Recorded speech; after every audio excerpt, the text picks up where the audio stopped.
Welcome to the Emotionally Baked podcast, where baking and emotions are the two most perfect ingredients. Welcome back to the Emotionally Baked podcast, where we talk about our feelings and emotions, all while baking something yummy. So thanks for joining me today while we bake it out. And today's recipe is pie, and we're going to talk about panic. It's probably not one of the things that I love talking about, but I figured there was an instance that happened to me this week, got my coffee today, that I felt like I could easily explain because it was a different type of situation than my normal panic. So I thought it would be the right opportunity. Plus, it's summertime. I got my bathing suit on. We're going to go to the pool today. We're going to have some pie. So I thought it would be fun to fun in the terms of I love making pie. Pie is one of my first things I learned how to make when I was baking, and I just love it to pieces. My grandmother taught me this pie crust recipe. It is her recipe. Well, it's her concoction. There's probably something similar out there, but this is how she taught me. So I don't know where to, I can't reference this pie crust recipe. I just do this. So today's pie is going to be, now usually my specialty is apple pie. I love making apple pies. They are so yummy. My husband's favorite, but one of his other favorites, and especially right now during the warm months and we're able to have these ingredients, is strawberry rhubarb.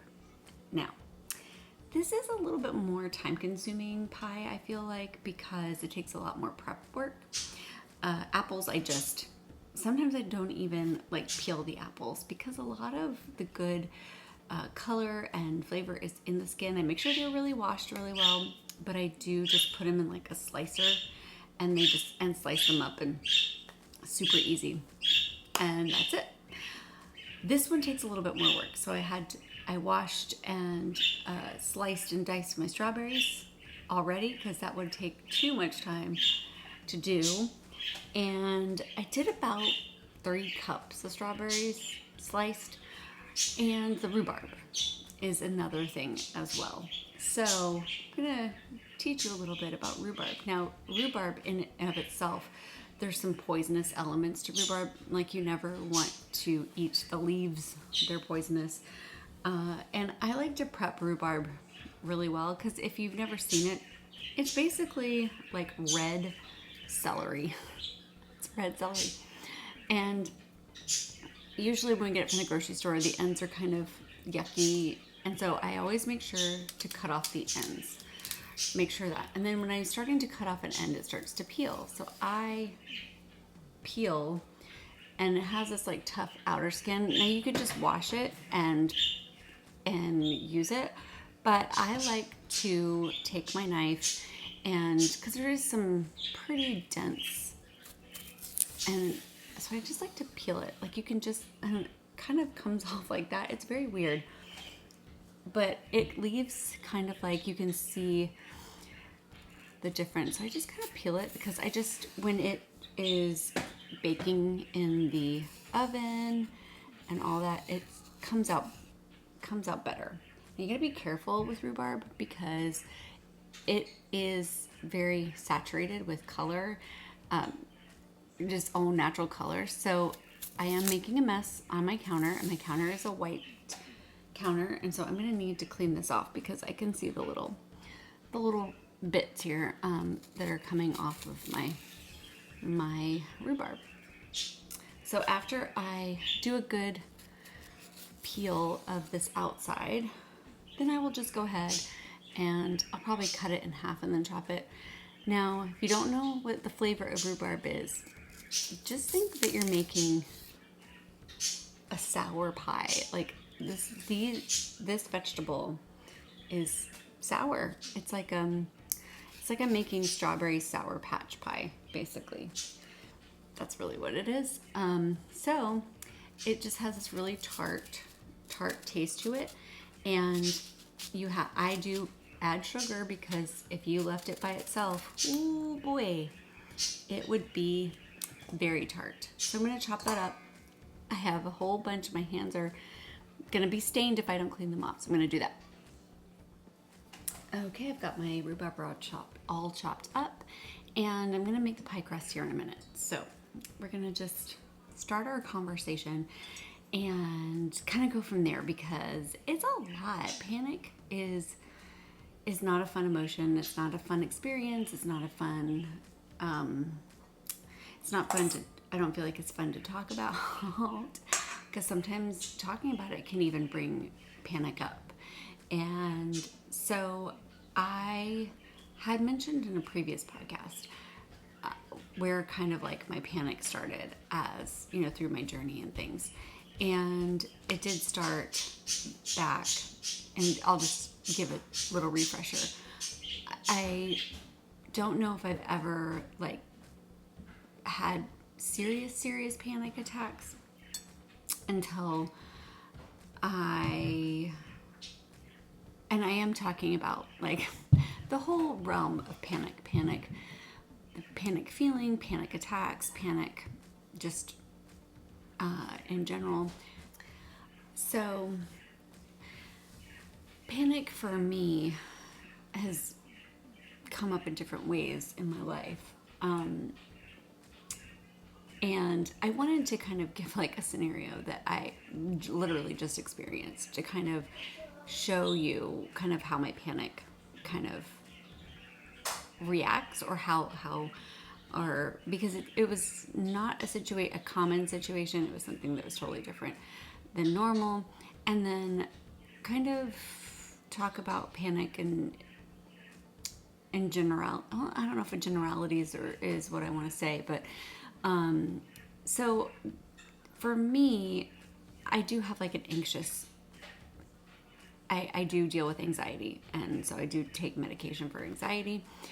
It is when that anxiety, I cannot calm it with my medication. I cannot calm it with my breathing.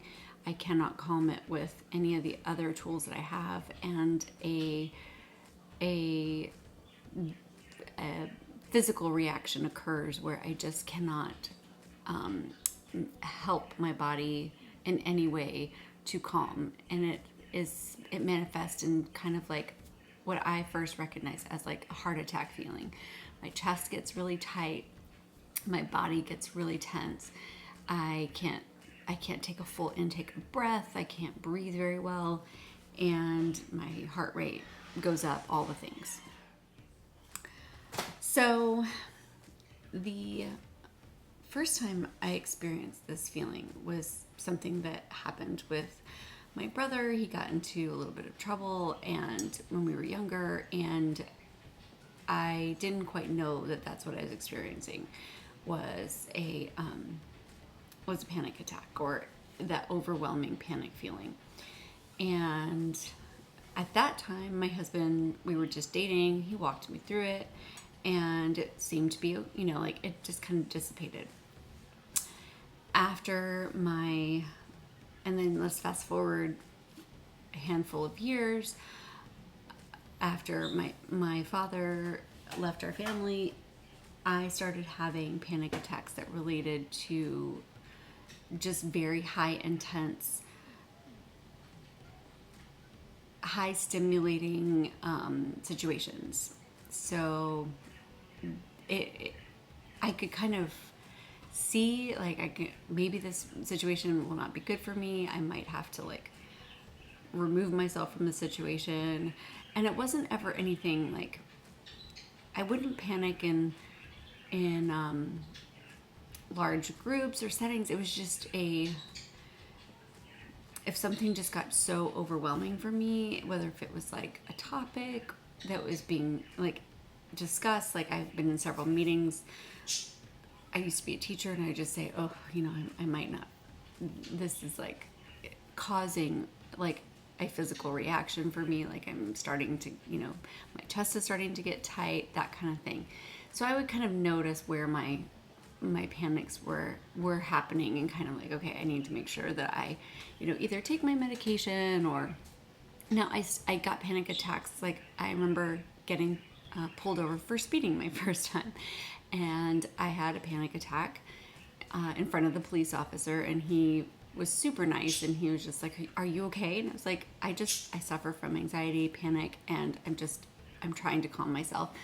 And luckily, I had my medication with me. And he was like, "Okay, take your meds and just sit here. You'll be fine." He was super nice. So there are situations, extraneous situations that give me panic attacks. So it's twofold. Like sometimes it can be physical, like an actual situation that, gives me panic, or there's just these subconscious, or I would say like mental situations that I start to process, and then I start to kind of like, okay, and then that situation gets me into a panic. Okay, so that's kind of describing kind of how I get there. So we'll come back to this in a minute. So what I'm gonna do is some recipes just have you mix up your fruits and then put them right into the pie crust and bake it, and then it'd be done. I don't know. With rhubarb, it is very tough. I mean, I'm squeezing this. It's celery. It's like the consistency of celery. Very dense, very, it's a root it's a vegetable. I mean, fruit and vegetable, I don't know. And so I do like to cook it just a little bit. So I'm going to put this in my pan. I'm actually going to cook it with some of the sugars. I'm just going to put some white sugar, brown sugar, a little vanilla to make it kind of, so in any pie recipe, the inside, the fruits that you're going to make, you kind of want something to congeal it together. So think of like when you get a pie filling out of a pie can and it's kind of gloopy, you want to make that. So you're trying to recreate that. You can do that in a couple ways. You can do that with cornstarch, and you can do that with flour.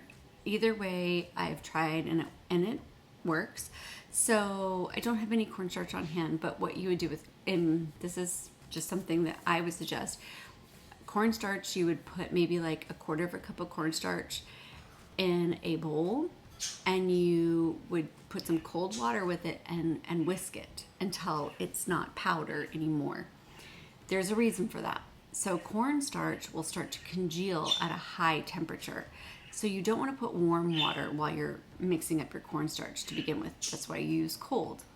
Another reason why you do this prior is you don't want to just dump your cornstarch into your pot, because it'll have all these little lumps in it that you didn't like whisk out. It's very lumpy. It's a lumpy kind of powder.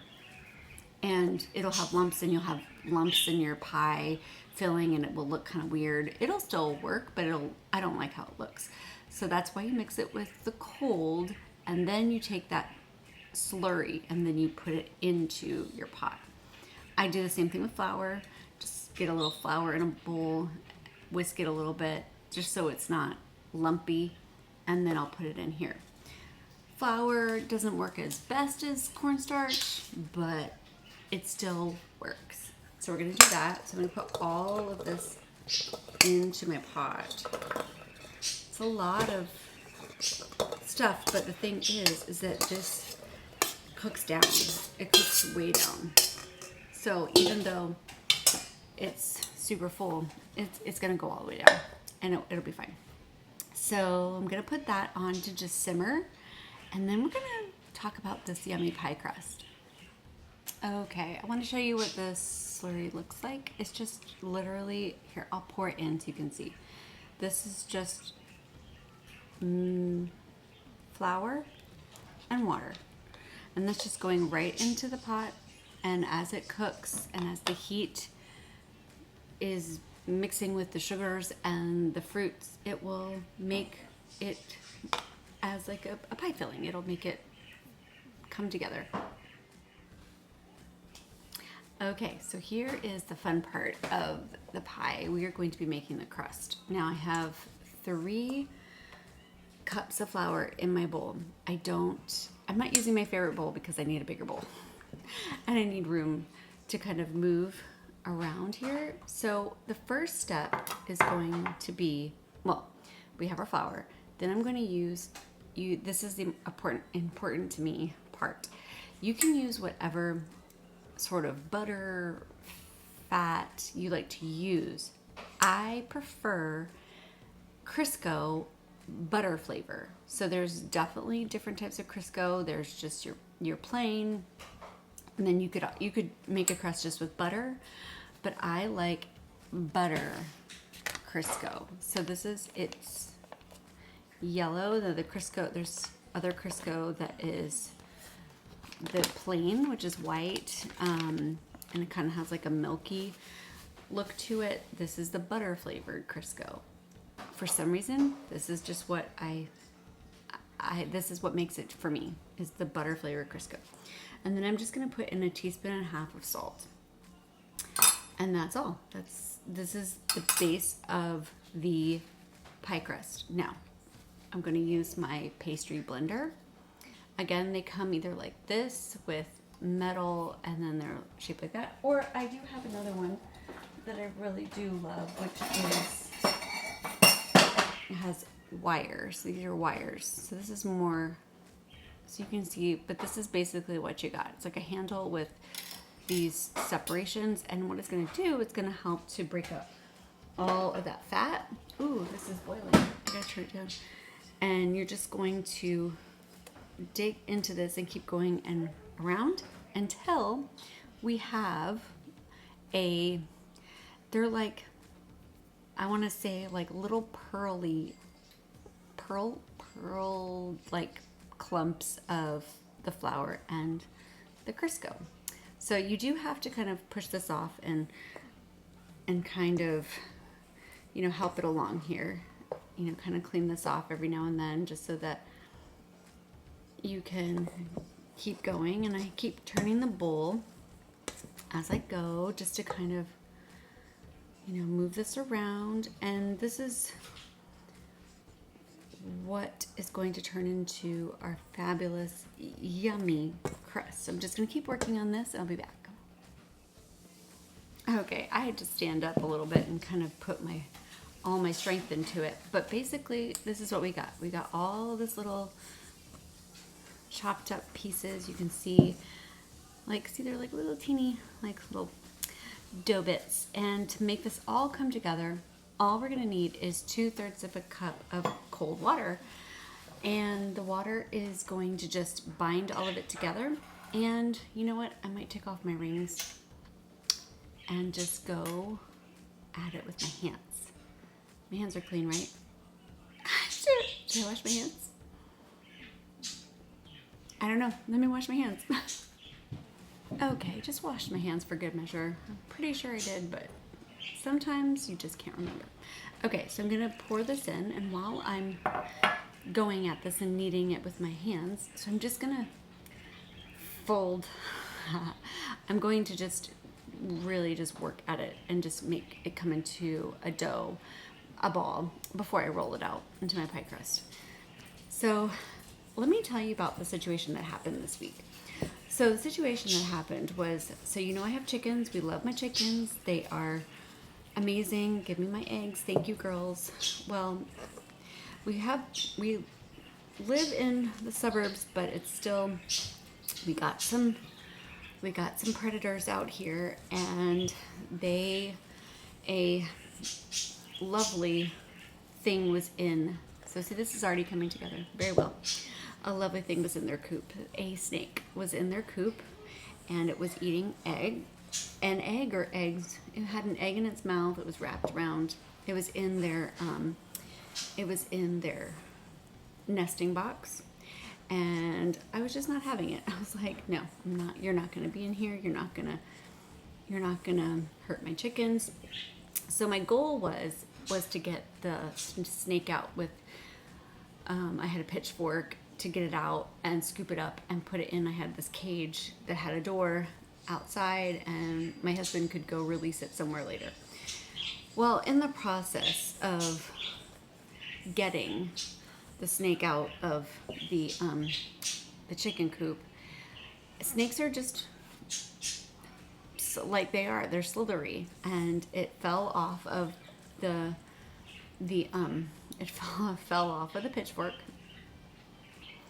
and I did not want it to get away because I wanted to make sure that it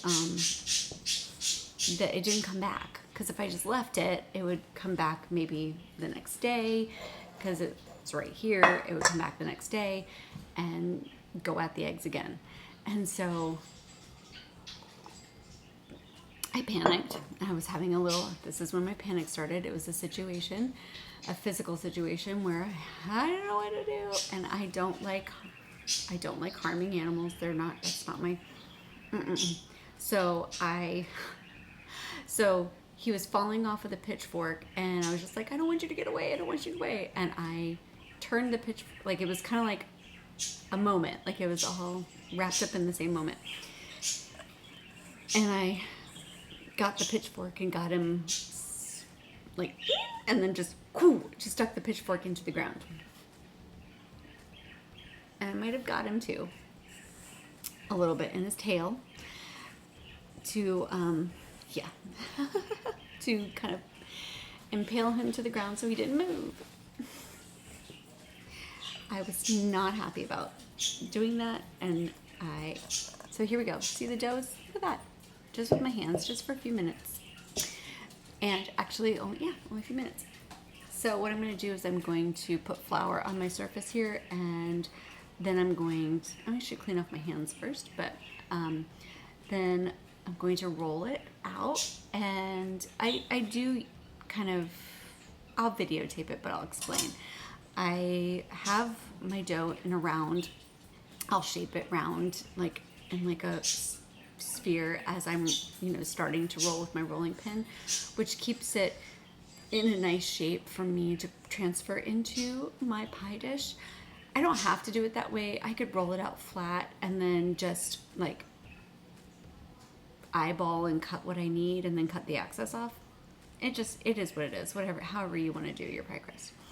So I'm going to set that bowl aside. I'm going to get my cleaning bowl, and this is the bowl with all of my stuff I've used, and I'm just going to wipe off my fingers. Anyways, I got really upset from the situation. My kids came out, they were helping me, and my son was helping me to kind of, he was, okay, Mom, breathe in, breathe out, breathe in, breathe out. He could tell I was panicking. He was helping me breathe, giving me little breathing lessons, which I was super grateful for. And my adrenaline, my panic, it all was all there. And it's very reminiscent of when I actually, I have my emotional panic attacks of kind of how I felt in that moment. It was kind of like looking at it back and saying, that is what happens when I go through an emotional panic attack versus like a physical one. And it, similar instances, I do the same. I try to calm myself. I try to calm my nerves. I try to not, get over worked up and everything. And thank goodness my son was there. He really, he talked me through it. And I think that's what's really important in those situations, is to have somebody there who recognizes what you're dealing with, what you're going through, and just to kind of, help in that instance. Now, this has not always been my experience. I have had panic attacks when I'm by myself, and I don't have anybody to help walk me through that process. Just so you know, this came to a boil. So this is the strawberries and the rhubarb, the sugars and the vanilla, and the flour that I slurried into there. It came to a boil, and then I turned it literally all the way low, and I'm just kind of letting it sit until I'm ready to put in there, and it's just gonna tender up that hard rhubarb. So it's good. It looks good, and it looks It's hot, but let me show you. So look, it has that pie filling consistency, which is good. That's what we wanted. All right, so this is my pie plate I'm going to use. This gorgeous old milk glass. This is like that green milk glass from Chris's, from my husband's grandmother. This is called, I'm trying to read the back of it. It's Anchor Hawking. Interesting. So we're gonna roll out the pie crust for that, and I will probably show you a little bit here in a minute, but yeah. So the panic feeling, I will say, if you've never experienced it, is not something I would want anybody to experience ever. Because when I first experienced it, I feel like a true, full-blown, I didn't know what was happening. The first time I didn't know what was happening, panic attack. I thought I was dying. I thought I'm having a panic attack. I'm having a heart attack. I just didn't know what to do. I didn't know how to regulate anything. This was before I had, I think I had my anxiety medication, but I didn't really realize that, I didn't correlate, like, I should take it with the situation. And it was, I don't know if I can remember back to the first instance, but since then, when I've noticed that, like something's going on, like it's coming on, I did, and this is not for like, I don't even think I'd ever show it to anybody, but I did take a video, or I set my camera up. I had the wherewithal to set my phone and like to take a video, because I just wanted, not that I wanted to say like, see, look, I'm not lying. I do have panic attacks.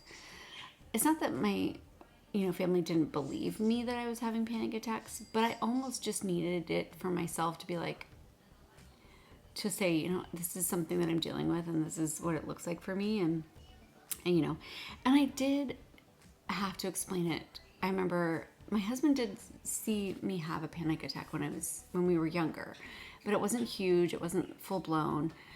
But when he finally saw this huge one, when we, when we were married later, he, was super great and stepped up and was like, hey, like, how can I help you through this? And when I wasn't having a panic attack, I talked to him and said, well, when you do see it coming on, or when and I tell you, and because I can feel it, I start to get really tight in my chest, and I put my hand to my chest, and usually that's a sign for my husband to kind of look over, and he's, are you okay? And I'm like, and no. He knows how to help me now. Like, he knows how to get me through it, how to walk me through it, how to, make sure that I breathe, and make sure that whatever is causing the situation, the panic, that we get through it together. And so it's been super helpful. But yeah, I have experienced it on my own, and getting through a panic attack on your own is very, it's hard. I will say it's hard to get through it on your own. There's lots of tears, lots of emotion going into it. It's very stressful. It's very stressful, and it's hard to explain to somebody who has never experienced a panic attack what it feels like. And do I wish that they would all go away? Yes. Am I working on, every time I have one, I'm working on it. I'm working on, okay, like, self-talk, telling myself like, this is, okay, you're going to get through it and it's going to be fine. Yeah. So yeah. All right. So we're going to do, and sometimes when I talk on my podcast, I try to give solutions and stuff, and try to talk myself. not this time. So I'm gonna split this dough ball in half. Half is gonna be for the top and half is gonna be for the bottom crust. So I'm just gonna roll it around in flour on my counter, and then so I'm shaping it into a ball before I roll it, and then I'm gonna roll it out, and hopefully it should be in a circle that I can just plop right into my pie dish.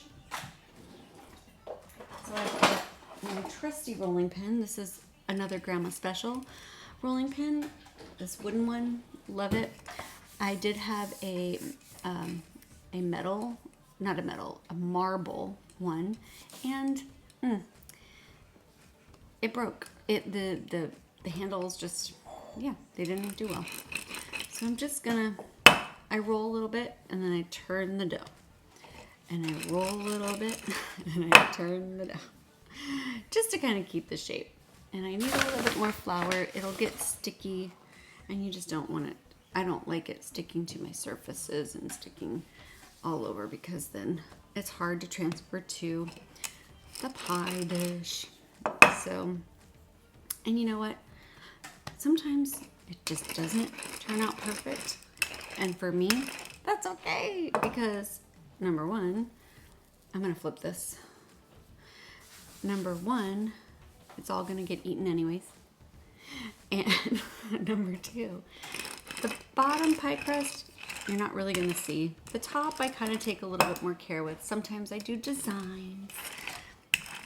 Today, I don't know. I don't know what I'm gonna do. I might do something fun. I'm not sure. So to guesstimate, I'm just gonna put my pie dish around this. I maybe need to make it just a tad bigger. I am making the biggest mess. You wouldn't want to see what's happening. There is flour everywhere. That's okay. So, and I'm not one of the person, I don't roll, like I don't take my rolling pin and roll my dough and then, no.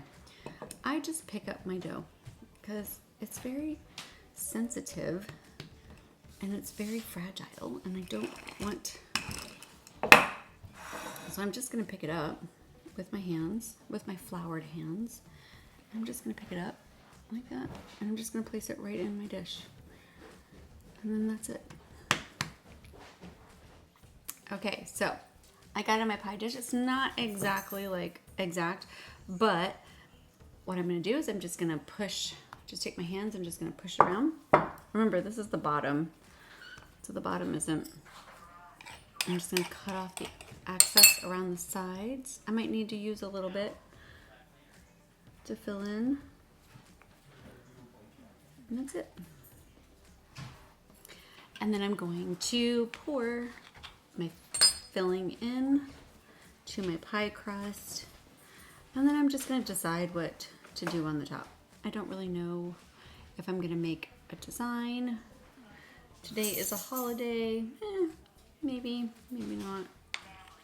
So we shall see. Again, I don't mind the bottom being a little silly looking. But yeah, so I got the bottom all in.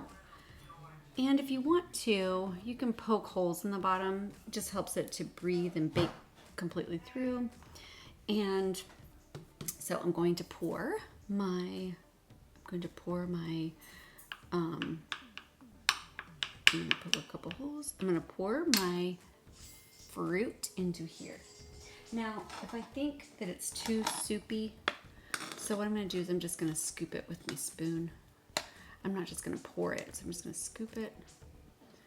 Looks pretty good. And it's gonna continue cooking in the oven because, oh, and I'm not gonna cook this here. I'm gonna take it to where I'm going and then we'll see. Actually, I might just dump it. Yeah, I'm good with that. I'm good with that. Gotta get all of the goodness out. It's all of that. It's gonna help it to congeal together. So yummy. And I think it's so pretty too, because it's all the red colors. It's the strawberries and it's the rhubarb, and it's so pretty. It's nice and pink. Now it's pink. And so there you go. So there it is. Now I just gotta decide how I want to decorate the top. I'm not sure. Maybe I'll just do, lattice tops are hard. Not hard, they're just time consuming. And I don't know if I want to spend the time. I might just roll out a circle and just put it on top. Just simple as that. All right, so I think I'll do that. I'll roll out my top crust. I'll show you what it looks like. So to seal the deal, so to speak, with a pie, I normally like to do an egg wash on the top, just to kind of, when it bakes, it gives that beautiful, just that pretty color. So when I put the top one on, I'm going to just take an egg, whisk it up, wash the top, and I will sprinkle it with some sugar, because when it bakes, that egg and that sugar is going to kind of like caramelize and make like a nice little crunchy top that'll be amazing. And I bake this until the crust is brown. Since I've already cooked the inside, it's going to be fine, and it just will cook more. So yeah, so that's going to be the pie. I'll show you as I finish it out. But as we're chatting and as we're getting done here with our discussion about panic, panic is, you know, for me, it's just something that I've had to deal with. It's just something that has come up in my life that I've had to learn how to navigate, how to manage, how to talk to people about. I remember at one point that I didn't talk to anybody about it, and I will keep it to myself, and I don't want to bother anyone. I don't want anybody to know. Yeah. And that wasn't healthy. That wasn't healthy for me. It wasn't healthy for anybody around me.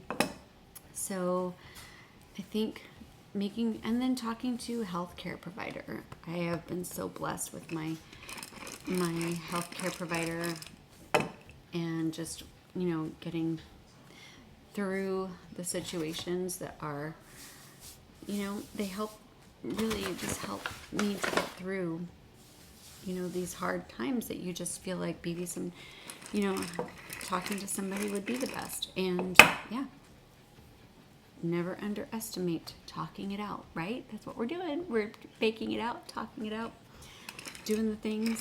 So yeah. Well, friends, I will show you the final when I get done baking this today. It'll be a sec. But thank you so much for joining me in this discussion. I know it wasn't like a full-fledged, rounded out discussion like we normally do. Like, I'm like, again, I don't know, there's not a solution for me in this situation. I am working through it just like anybody else who's, you know, working through it. I'm trying my hardest every day to be, you know, mindful of, you know, anything that triggers me, and just to have my people who know what's going on. And yeah, that's how I'm getting through it. So thank you so much, and always remember, whether the salt in your recipe comes from tears or a teaspoon, we baked it out. Have a good one, y'all.